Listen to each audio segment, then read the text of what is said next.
Hello, Cancer, Sun, Moon, Rising, and Venus signs. Kamusta kayo? Sana po nasa mabuti kayong kalagayan.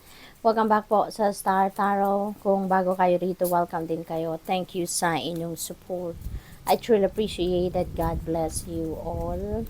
Cancer, pauna mensahe ninyo, take charge and don't wait for the stars to align. Reach up and arrange them the way you want. Ayan. So, parang take control and take charge of your life, kumbaga, no? Or of what you want to happen sa buhay ninyo, kumbaga, no? So kayo mag-take action, kayo mag-isip, no? Provided that you are also listening to your intuition, then you are co-creating, no, your reality with God that way. Kaya take charge, kayo ang nandito sa physical realm, kaya kailangan na kayo yung magte-take control dito, no, sa buhay ninyo. Kayo yung gagawa ng paraan kung paano kayo magtagumpay, kung paano kayo makarating doon sa ninyo, sa mga pangarap ninyo, sa mga goals ninyo.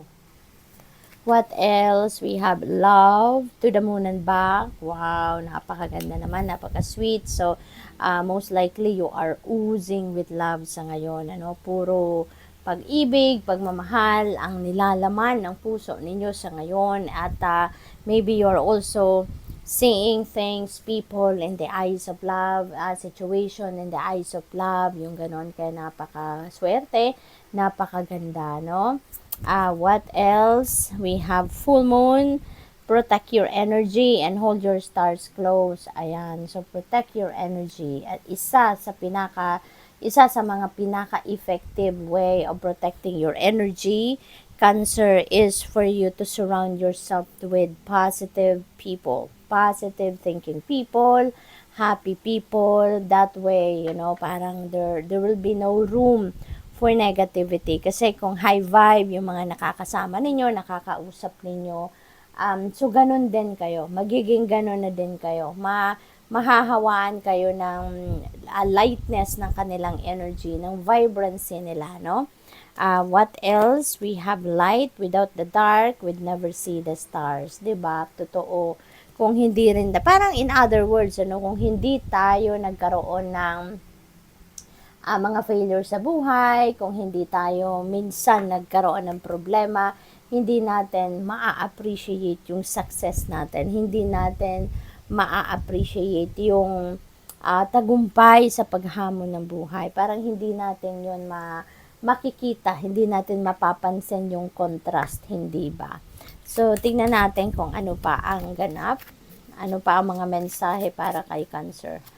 We have number 9, we have change. Ayan. So, merong magbabago sa buhay ninyo sa ngayon, Cancer. And that could be, no, in any area of life, depende sa inyong sitwasyon. But in this particular card, pinapakita nito, tirahan ito It could be residence ninyo na magpapalit kayo, maglilipat kayo ng bahay, maglilipat kayo ng tirahan, or baka kasi may mga gamit din dito, 'di ba? May lampshade, may upuan. So, maaari din na maglilipat kayo ng trabaho, no? So there could be a change of job, of career path. Baka magpapalit kayo ng opisina, employer, yung mga ganon. So definitely there is some change happening rito. We have 39, community. Walang problema. No? You really have nothing to worry about even if there are a lot of movement coming your way. Kasi napakaswerte ninyo na meron kayong community around you na very supportive of you. It's either mga kapitbahay ninyo yan, na lagi kayong tinutulungan, lagi kayong sinusuportahan, or baka mga kapamilya ninyo yan, or friends ninyo around you na kung ano man ang kailangan ninyo ng tulong, nandiyan sila. Kung ano man ang kailangan ninyong gabay, nandiyan sila. Ano mang klase ang kailangan ninyong physical health, nandiyan sila. We have 19, coffin. Ayan. So, a coffin is ending energy, no? Ending, and when there is ending, there's a beginning. So, yung number 9 din pala, no? Cancer, this is also an ending energy. So, definitely, meron talaga ditong magtatapos or chapter sa buhay ninyo na nagtapos na, no? So kayo lang tanging nakakaalam kung ano 'yan, ano, na nagtapos na o tatapusin ninyong sitwasyon sa buhay ninyo. Dito, no, sa energy na to, definitely this is pagtatapos siguro ng pagsasara ninyo ng pinto doon sa dati ninyong tinitirahan, dati ninyong trabaho, karera, or dati ninyong opisina, yung mga ganon, ano.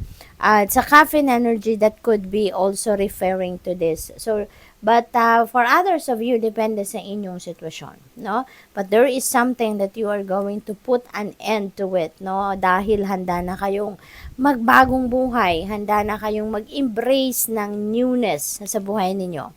What else? We have number 10, journey. So, may travel talaga na magaganap dito for some of you. So maybe, no, some of you siguro nagtatrabaho sa ibang bansa, no, at maaaring kasi parang malayo, no, yung biyahe ni kuya, maraming bagahe, tapos parang ang get up niya, 'di ba? Yung parang pang-anuhan talaga, pang malayuan ang biyahe. So, siguro, ang iba sa inyo talaga, baka nagtatrabaho abroad at baka natapos na ang kontrata or baka na-terminate ng mas maaga ang kontrata at gusto nyong umuwi.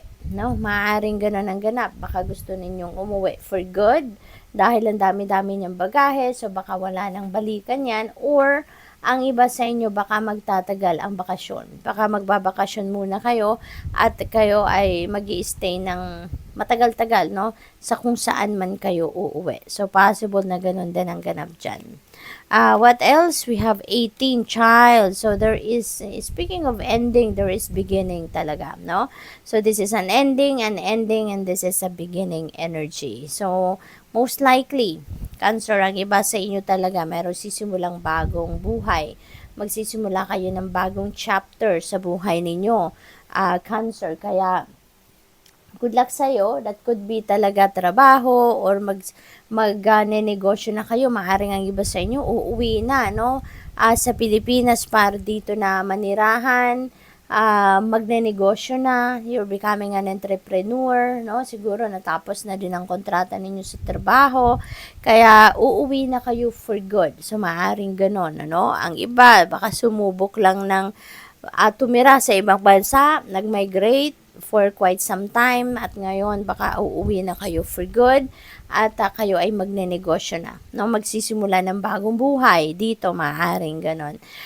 Possible din na meron ditong bagong baby na paparating for some of you. Baka ang iba sa inyo welcoming a baby, welcoming a new baby in the family. So good luck. Thank you for watching.